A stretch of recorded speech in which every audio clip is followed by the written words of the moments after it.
To begin locating your farm, click New.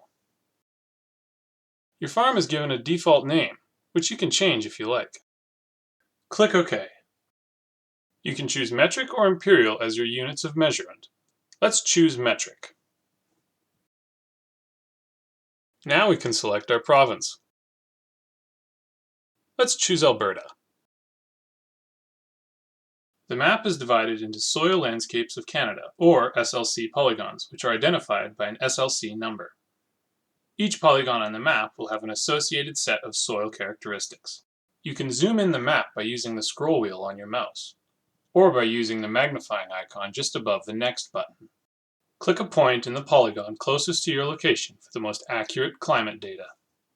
Let's select the Lethbridge Research Center, located in polygon 793011. Selecting a polygon will display location details like province, polygon, and coordinates.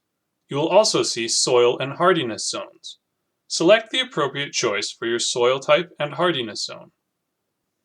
We also have access to loading custom climate data using a specially formatted file. If you know which polygon your farm is located in, you can click Enter a Polygon and enter the specific SLC number.